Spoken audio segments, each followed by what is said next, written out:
이건 과학적 사기입니다. 스탠퍼드 대학 국제생태학회에서 로버트 밀러 교수가 단상을 내리쳤습니다. 서울 청계천 보건보고서 20년 만에 23종 어류 서식, 반딧불이 300마리 출현. 그의 30년 연구 경험상 이건 명백한 데이터 조작이었습니다. 자연 하천도 최소 50년 걸리는 생태 복원이 인공 수로에서 20년 만에 성공했다는 건 교과서를 부정하는 것이었습니다. 직접 가서 사기극을 폭로하겠습니다. 하지만 서울에서의 3주가 그의 학자 인생을 뒤흔들었습니다. 물속에서 직접 건진 날돌의 유충, 한강에서 거슬러 오르는 은어떼, 그리고 도심 한복판 어둠 속에서 반짝이는 노란 빛들. 제가 틀렸습니다. 생태학 교과서를 다시 써야 합니다. 귀국 후 그는 학회에서 공개 사과했습니다. 지금부터 미국 최고 생물학자가 한국에서 목격한 불가능의 기록을 공개합니다. 이야기 시작 전 구독과 좋아요 부탁드려요. 여러분의 작은 관심이 영상 제작에 큰 힘이 됩니다. 감사합니다. 안녕하세요. 저는 로버트 밀러입니다. 스탠퍼드 대학교 환경과학대학 도시생태학과 정교수이자 국제생태학회 이사를 맡고 있습니다. 지난 30년간 저는 전 세계 도시 하천 복원 프로젝트를 연구해왔습니다. 뉴욕 허드슨강, 런던 템즈강, 파리 생강까지. 제 논문은 도시생태학 교과서에 실려 있고 학생들은 제 이론을 배우며 자랍니다. 2024년 가을, 샌프란시스코에서 열린 국제생태학회 연례 학술대회에 참석했습니다. 300명이 넘는 세계 각국의 생태학자들이 모인 자리였습니다. 발표 세션이 끝나고 휴게실에서 커피를 마시고 있는데 동료 교수 한 명이 태블릿을 들고 다가왔습니다. 로버트, 이거 봤어? 한국에서 올라온 보고서인데 좀 이상해. 화면에는 서울시 환경부가 제출한 청계천 생태 복원 보고서가 떠 있었습니다.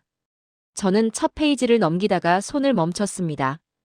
복원 기간 20년, 서식 어류 23종, 조류 36종, 곤충 100종 이상. 수질 2급수 유지, 반딧불이 300마리 서식. 이건 말이 안 되는 숫자였습니다. 저는 태블릿을 확대해서 다시 봤습니다. 20년이라고요? 자연 하천도 최소 50년은 걸립니다. 게다가 청계천은 인공순환수로잖아요. 한강물을 펌프로 퍼올려 흘려보내는 구조인데 이런 곳에서 자연 생태계가 복원된다는 건 교과서를 부정하는 겁니다. 동료가 고개를 끄덕였습니다. 나도 그래서 이상하다고 생각했어. 템즈강은 250년 역사에 40억 달러를 쏟아부었는데도 종 다양성이 오히려 감소했거든. 그런데 서울은 3.8억 달러로 20년 만에 성공했다고? 이건 숫자 장난이야. 저는 보고서를 끝까지 읽었습니다. 더 황당한 내용들이 나왔습니다. 멸종위기종 쇠백로 번식, 최상위 포식자 황조롱이 서식, 1급수 지표생물 날돌의 유충 발견. 이건 과학 보고서가 아니라 판타지 소설이었습니다. 저는 자리에서 일어나 단상으로 걸어갔습니다. 사회자에게 긴급 발언을 요청했고 마이크를 잡았습니다. 여러분, 지금 심각한 문제를 발견했습니다. 한국 서울시에서 제출한 청계천 보고서를 보셨나요? 이건 명백한 데이터 조작입니다. 회장이 술렁거렸습니다. 저는 화면에 청계천 보고서를 띄웠습니다. 인공순환수로에서 20년 만에 23종 어류 복원이라는 건 생태학 원리를 무시하는 겁니다. 자연 유입수 궤도 아니고 콘크리트 바닥 위에 펌프로 물을 돌리는 구조에서 이런 결과가 나올 수 없습니다. 한 교수가 손을 들었습니다. 하지만 로버트, 공식 보고서잖아요. 정부 기관이 거짓 데이터를 낼 리가 없지 않나요? 저는 고개를 저었습니다. 정치적 목적이 있을 겁니다. 도시 홍보용이거나 관광 상품화를 위한 과장이겠죠. 실제로 가서 확인하면 전혀 다른 모습일 겁니다. 회의실이 웅성거렸습니다. 누군가 말했습니다. 그럼 직접 가서 확인해 보시죠. 검증팀을 꾸려서 현장 조사를 하면 되잖아요. 저는 망설이지 않았습니다. 좋습니다. 제가 직접 가겠습니다. 3주간 철저히 조사하고 결과를 공개하겠습니다. 박수가 터져 나왔습니다. 하지만 저는 이미 결론을 내린 상태였습니다. 청계천은 실패한 프로젝트이고 한국 정부는 데이터를 조작했으며 제가 그 사실을 밝혀낼 것이라고요. 학회가 끝나고 호텔로 돌아와 노트북을 열었습니다. 청계천 관련 논문들을 검색했습니다. 놀랍게도 국제학술지에 실린 논문이 여러 편 있었습니다. 하지만 저는 믿지 않았습니다. 동료 평가를 통과했다 해도 현장 검증 없이는 의미가 없으니까요. 일주일 후, 저는 인천행 비행기 표를 끊었습니다. 가방에는 수질 측정기, 현미경, 카메라, 그리고 30년간 축적한 생태학 지식이 담긴 노트가 들어 있었습니다. 이번 출장의 목적은 단 하나였습니다.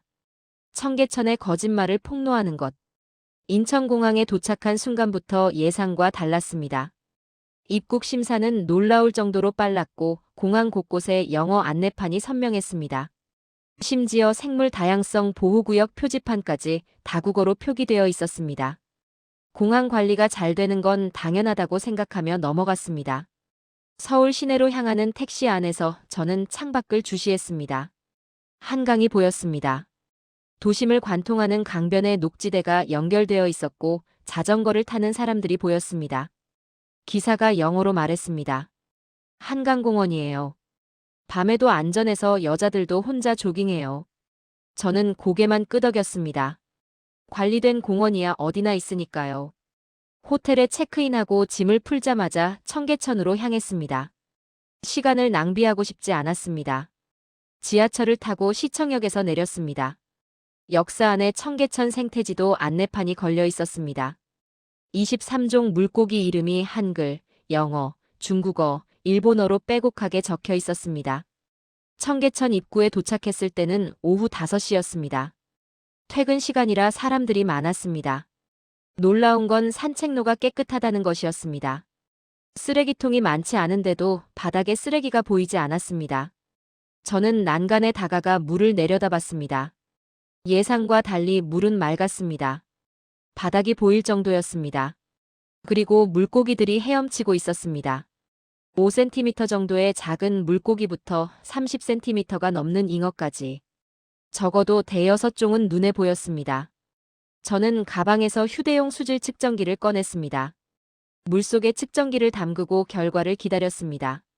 화면에 숫자가 떴습니다. 용존산소 8.5mgl, pH 7.2, 수온 14도. 저는 눈을 의심했습니다. 8.5mgl는 1급수 기준입니다.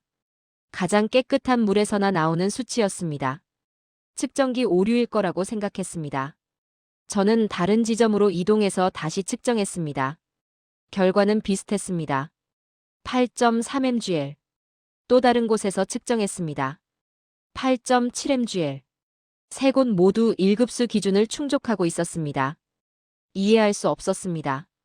인공순환수가 이렇게 깨끗할 리 없습니다. 하루 12만 톤의 물을 펌프로 돌린다면 산소 포화도가 낮아야 정상입니다. 게다가 도심 한복판이라 오염원이 많을 텐데 어떻게 이런 수치가 나올까요? 저는 물속을 더 자세히 관찰했습니다. 콘크리트 바닥이 분명한데 틈새에서 수초가 자라고 있었습니다. 돌 사이로 작은 물고기 떼가 이동하고 있었습니다. 스마트폰을 꺼내 물고기 식별 앱을 실행했습니다. 화면에 물고기를 비추자 결과가 나왔습니다. 갈견이 한국 고유종, 2급수 이상에서만 서식. 2급수 어종이 실제로 살고 있다는 뜻이었습니다. 저는 앱이 오류를 일으켰다고 생각했습니다. 다른 물고기를 찍었습니다. 피라미, 잉어, 붕어. 모두 실제 서식 가능한 종들이었습니다. 해가 지기 시작했습니다. 조명이 켜지면서 청계천은 또 다른 모습을 보였습니다. 가족 단위 산책객들이 늘어났고 아이들이 물고기를 보며 환호했습니다. 부모들은 조용히 하라고 타이르고 있었습니다. 저는 벤치에 앉아 노트에 메모했습니다. 첫날 관찰 결과 마이너스 수질 예상보다 양호, 어류 실제 서식 확인, 시민의식 수준 높음. 하지만 문장 끝에 물음표를 붙였습니다. 하루 관찰로는 부족합니다. 장기 데이터를 봐야 합니다. 여름철 녹조는 어떻고 장마철 수질은 어떤지, 겨울철 관리는 제대로 되는지 확인해야 했습니다. 호텔로 돌아오는 길, 저는 여전히 의심을 거두지 않았습니다. 수질이 좋은 것과 생태계가 복원된 것은 다른 문제입니다. 내일부터 본격적인 조사를 시작해야겠다고 다짐했습니다. 다음 날 아침 7시, 저는 서울시 청계천 생태관리팀 사무실을 찾았습니다. 미리 이메일로 연락을 해둔 상태였습니다. 최진수 팀장이 저를 맞이했습니다. 50대 중반으로 보이는 온화한 인상의 남성이었습니다. 밀러 교수님, 멀리서 오시느라 수고하셨습니다. 무엇을 도와드릴까요? 저는 단도직입적으로 말했습니다. 보고서 데이터를 검증하러 왔습니다. 현장 조사에 동행하고 싶고 가능하면 직접 샘플을 채취하고 싶습니다. 최 팀장은 흔쾌히 동의했습니다. 물론이죠. 저희도 객관적 검증을 환영합니다. 지금 바로 출발하시겠어요? 우리는 청계천 중류 지점으로 향했습니다. 최 팀장과 함께 김민준 연구원도 동행했습니다. 20대 후반의 젊은 연구원이었습니다. 그는 매일 새벽 순찰을 돈다고 했습니다. 김 연구원이 장비 가방을 열며 말했습니다. 어떤 조사를 원하세요? 저는 물속 생태계를 직접 확인하고 싶다고 말했습니다. 보고서에는 날돌의 유충이 발견됐다고 적혀 있던데 정말인지 확인하고 싶습니다. 날돌에는 1급수 지표생물입니다. 가장 깨끗한 물에만 사는 종이죠. 인공 하천에 이런 생물이 산다는 건 상식적으로 불가능했습니다. 최 팀장이 웃으며 말했습니다. 직접 들어가 보시겠어요? 물은 차갑지만 안전합니다. 저는 준비해온 방수복을 입었습니다. 30년 경력 동안 수없이 하천에 들어가 봤지만 이번만큼 긴장되는 적은 없었습니다. 만약 정말 날도래가 있다면 제 이론 전체가 흔들리니까요. 물속으로 들어갔습니다. 수심은 무릎 정도였습니다. 물은 예상보다 차가웠지만 투명했습니다. 발밑으로 자갈과 돌이 보였습니다. 저는 무릎을 굽혀 바닥을 자세히 살폈습니다. 콘크리트 바닥이 분명한데 그 위로 흙과 모래가 쌓여 있었습니다. 최 팀장이 설명했습니다. 복원 초기에는 매끈한 콘크리트였어요. 하지만 20년 동안 물이 운반한 퇴적물이 쌓이면서 자연스럽게 토양층이 만들어졌습니다. 그 위에 수초가 자라기 시작했고요. 저는 돌 하나를 조심스럽게 들어 올렸습니다. 돌 밑면을 확인하는 순간 숨이 멎었습니다. 작은 관 모양의 구조물이 붙어 있었습니다. 길이 1cm 정도 모래와 작은 돌로 만들어진 집이었습니다. 날돌의 유충의 집이 확실했습니다. 저는 돌을 물속에 다시 조심스럽게 놓았습니다. 다른 돌들도 확인했습니다. 여러 개에서 같은 구조물이 발견됐습니다. 이건 일회성이 아니었습니다.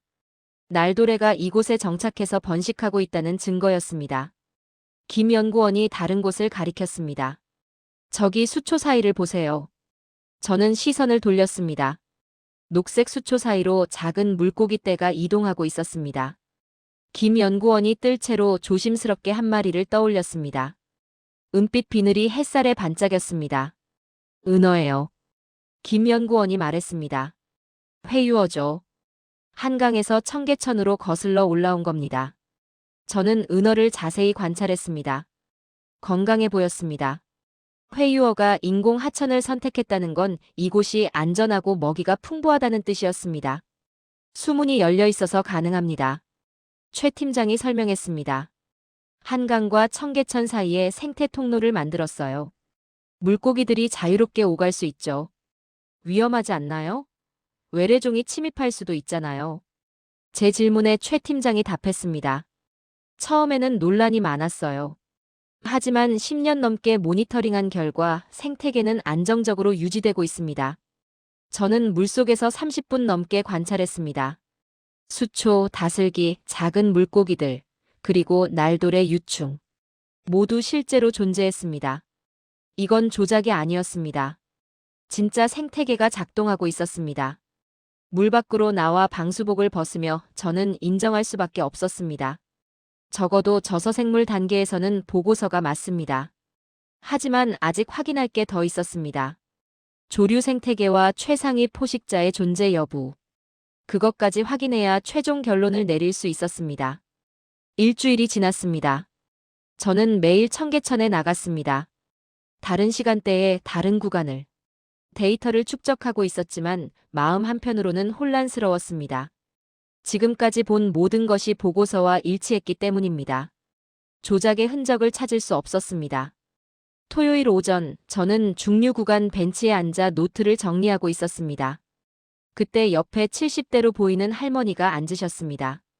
손에는 비닐봉지가 들려 있었고 그 안에는 빵이 들어 있었습니다. 할머니는 빵을 작게 떼어 물속으로 던졌습니다. 순식간에 물고기들이 모여들었습니다. 실례지만 여쭤봐도 될까요? 저는 조심스럽게 영어로 말했습니다.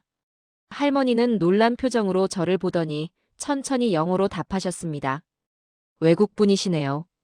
네, 미국에서 왔습니다. 청계천을 연구하러 왔어요. 할머니가 환하게 웃으셨습니다. 청계천 좋죠? 예쁘죠? 저는 질문을 이어갔습니다. 자주 오시나요? 매일 와요. 15년째요. 할머니의 대답에 저는 펜을 멈췄습니다. 15년이요? 매일요? 네. 청계천이 생긴 이후로 쭉. 할머니는 다시 빵을 물에 던지며 말했습니다. 저 애들 이름도 다 알아요. 저 큰 잉어는 대장이고 얼룩무늬 있는 애는 점박이에요. 15년 동안 같은 물고기를 보셨다고요? 잉어는 오래 살거든요. 30년도 넘게. 처음에는 그냥 심심해서 왔어요. 할머니의 목소리가 잔잔해졌습니다. 남편 돌아가시고 혼자 있으니까 외로웠거든요. 그런데 여기 오면 마음이 편해지더라고요. 할머니는 물고기들을 바라보며 계속 말씀하셨습니다. 물소리 듣고 물고기들 보고 사람들 구경하고. 그러다 보면 하루가 가요. 외롭지 않아요. 저는 할머니의 옆모습을 바라봤습니다. 그 순간 깨달았습니다. 청계천은 단순한 생태 복원이 아니었습니다. 이건 도시의 치유였습니다. 다른 날, 저는 상류에서 70대 할아버지를 만났습니다. 그분은 벤치에 앉아 청계천을 하염없이 바라보고 계셨습니다. 말을 걸자 할아버지는 반갑게 응대해 주셨습니다. 1950년생이에요. 어릴 때 청계천에서 놀았죠. 그땐 물이 정말 맑았어요. 할아버지의 이야기는 계속됐습니다. 60년대부터 오염되기 시작했어요. 공장 폐수, 생활하수가 다 흘러들어왔죠. 70년대에는 악취가 너무 심해서 콘크리트로 덮어버렸고요. 그 위에 고가도로까지 지었어요. 할아버지의 목소리에 아쉬움이 묻어났습니다. 40년 동안 청계천은 사라져 있었어요. 복원한다고 했을 때 반대했어요. 할아버지가 씁쓸하게 웃으셨습니다. 돈 낭비라고 생각했거든요. 한번 죽은 자연은 돌아오지 않는다고 믿었으니까. 그런데 지금은? 제가 물었습니다. 기적이 일어났어요.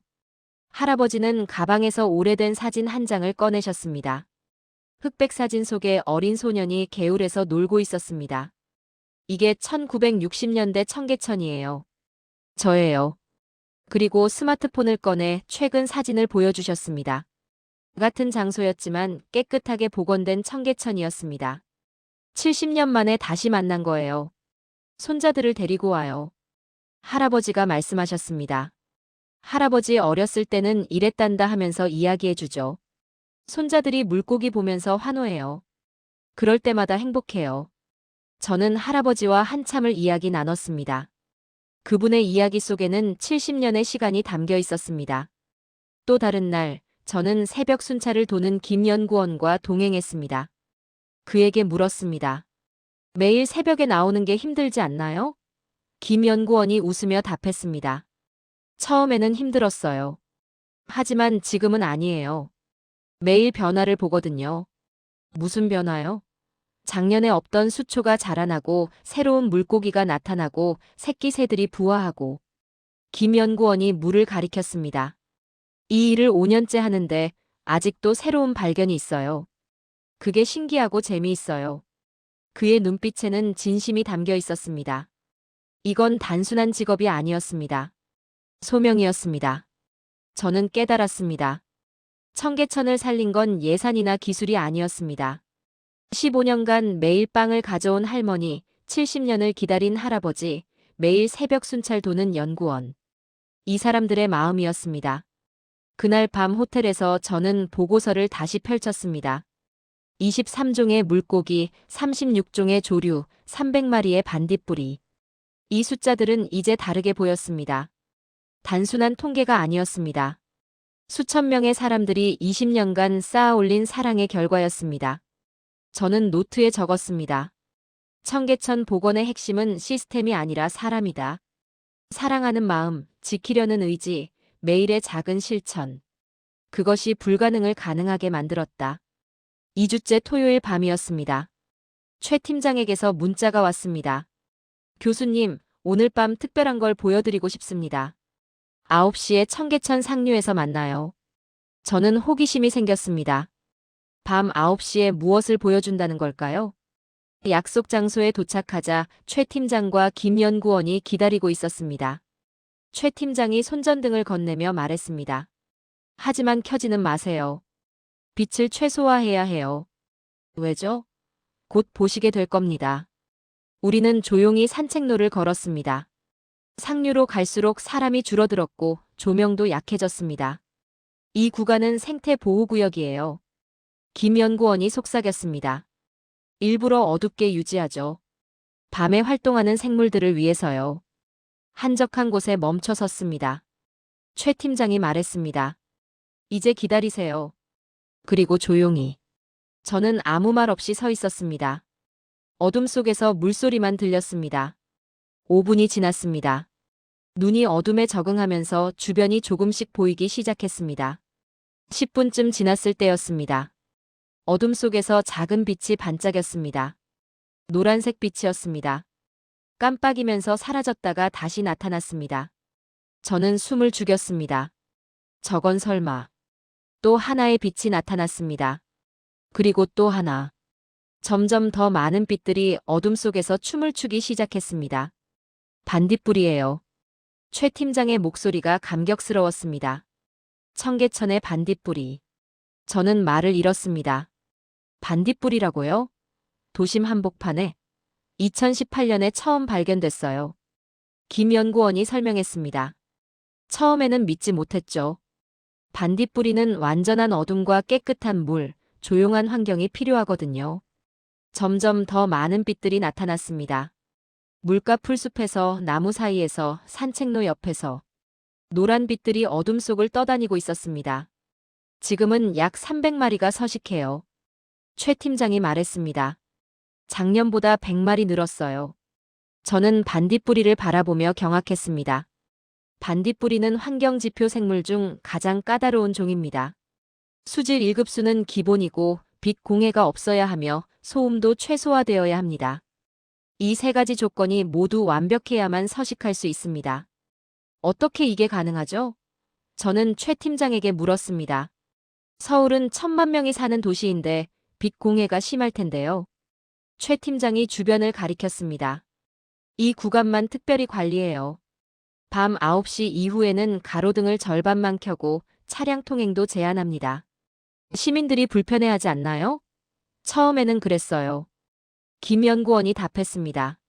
하지만 반딧불이 소식이 퍼지면서 오히려 찾아오는 사람이 늘었어요. 어둠 속에서 반딧불이를 보러요. 정말로 멀리서 사람들이 조용히 다가오고 있었습니다. 대부분 가족 단위였습니다.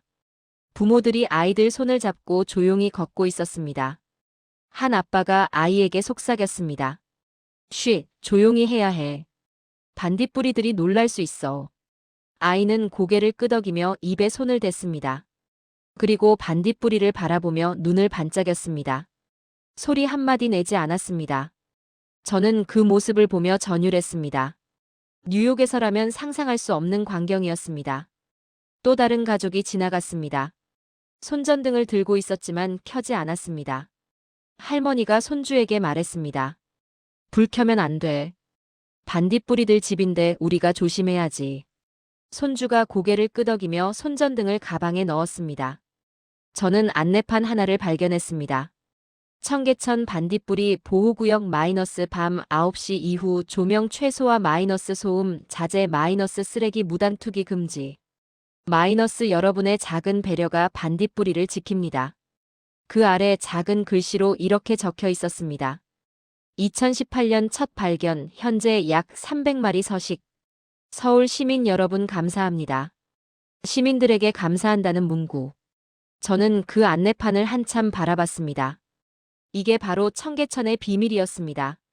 시스템이 아니라 사람의 마음, 법이 아니라 자발적 배려. 그것이 반딧불이를 돌아오게 만들었습니다. 저는 어둠 속에 서서 반딧불이를 바라봤습니다. 300마리의 작은 빛들. 그 빛 하나하나가 서울 시민들의 사랑을 증명하고 있었습니다. 30년간 생태학을 공부했지만 이런 광경은 처음이었습니다. 교과서에는 없는 기적이었습니다. 최 팀장이 조용히 말했습니다. 교수님, 이게 우리가 꿈꾼 서울이에요. 사람과 자연이 공존하는 도시. 저는 고개를 끄덕였습니다. 더 이상 부정할 수 없었습니다. 청계천은 성공했습니다. 완벽하게. 그날 밤 저는 청계천에서 2시간을 보냈습니다. 반딧불이의 빛을 보며 조용히 걷는 시민들을 보며 그리고 제 30년 신념이 무너지는 걸 느끼며 3주째 월요일 저는 서울시립대학교 도시공학연구소를 방문했습니다. 최 팀장이 소개해준 박민수 교수를 만나기 위해서였습니다. 그는 20년간 청계천 복원 전후 데이터를 추적해온 전문가였습니다.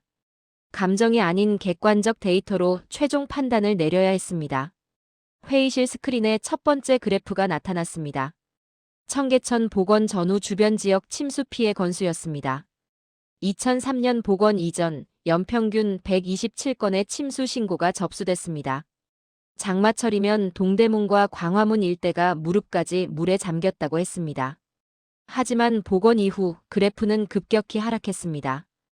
2006년 23건, 2010년 12건, 2015년 5건. 그리고 2020년 이후에는 단 한 건도 발생하지 않았습니다. 20년간 침수 피해 제로. 저는 그래프를 뚫어지게 쳐다봤습니다. 정말 한 건도 없었습니까? 게릴라 성폭우 때도요? 박 교수가 고개를 끄덕였습니다. 2022년 강남 대침수 때도 청계천 일대는 멀쩡했습니다. 오히려 주변 빗물을 흡수하는 역할을 했죠. 두 번째 데이터가 나타났습니다. 생물 다양성 지수였습니다. 복원 전 청계천에는 단 2종의 어류만 있었습니다. 그것도 생존이 아니라 떠내려온 것에 가까웠습니다. 하지만 2025년 현재 23종의 어류가 자생하고 있었습니다. 피라미, 붕어, 잉어, 갈견이, 은어, 메기까지. 이들은 방류한 게 아닙니다. 박 교수가 강조했습니다. 한강에서 스스로 거슬러 올라온 겁니다. 생태 통로가 열려 있어서 가능했죠. 저는 데이터 시트를 넘겼습니다. 조류도 같은 패턴이었습니다. 복원 전 3종에서 현재 36종으로 증가했습니다. 백로, 외가리, 물총새, 황조롱이. 제가 직접 목격한 종들이 모두 기록되어 있었습니다. 곤충은 어떻습니까? 제 질문에 박 교수가 다음 슬라이드를 넘겼습니다. 복원 전 10종 미만에서 현재 120종 이상. 특히 반딧불이는 2018년 첫 발견 이후 매년 개체수가 증가하고 있습니다. 세 번째 데이터는 경제적 효과였습니다. 복원 비용은 총 3억 8,600만 달러. 당시 많은 전문가들이 세금 낭비라고 비판했다고 합니다. 저도 그렇게 생각했습니다.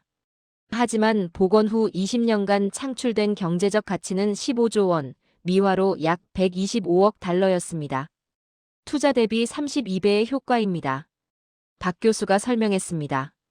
주변 상권 활성화, 부동산 가치 상승, 관광 수입, 홍수 방지로 절감된 재난 복구 비용까지 합치면 이 정도입니다. 저는 계산기를 꺼내 다시 확인했습니다. 숫자가 맞았습니다. 고가도로를 철거해서 교통체증이 심해지지 않았나요? 제 질문에 박 교수가 고개를 저었습니다. 오히려 대중교통 이용률이 23% 증가했습니다. 지하철 2호선과 5호선이 청계천을 따라 운행되거든요. 도심 공기질도 개선됐고요. 저는 노트북을 열어 데이터를 다운로드하기 시작했습니다. 논문에 인용할 자료들이었습니다. 그런데 한 가지 데이터가 눈에 들어왔습니다. 연간 유지 관리 비용. 220억 원, 약 1,800만 달러. 하루 평균 5만 달러가 투입되고 있었습니다. 이 비용을 어떻게 정당화할 수 있습니까? 저는 물었습니다. 자연 하천이라면 관리 비용이 훨씬 적을 텐데요. 박 교수는 잠시 생각하더니 답했습니다. 교수님, 서울에는 자연 하천을 만들 공간이 없었습니다. 도심 한복판에 폭 200m 하천을 만들 수는 없으니까요. 우리는 최선의 선택을 했습니다. 박 교수가 계속 말했습니다. 연간 1,800만 달러로 1,000만 시민의 홍수를 막고 생태계를 복원하고 도시 열섬을 완화한다면 결코 비싼 투자가 아닙니다. 게다가 관광 수입만으로도 매년 2억 달러가 들어옵니다. 저는 고개를 끄덕였습니다. 그의 말이 옳았습니다. 완벽한 자연은 없습니다. 주어진 조건에서 최선의 해법을 찾는 것뿐입니다. 서울은 자연을 복제하지 않았습니다. 자연과 기술을 융합해서 도시만의 생태계를 만들어낸 것입니다. 박 교수가 마지막 슬라이드를 보여줬습니다. 전 세계 주요 도시들의 하천 복원 비교 데이터였습니다. 런던 템즈강 마이너스 투자액 40억 달러, 기간 40년, 종 다양성 감소. 뉴욕 허드슨강 마이너스 투자액 32억 달러, 기간 35년, 부분 성공. 파리 생강 마이너스 투자액 28억 달러, 진행 중. 그리고 서울 청계천 마이너스 투자액 3.8억 달러, 기간 20년, 완전 성공. 그래프는 명확했습니다.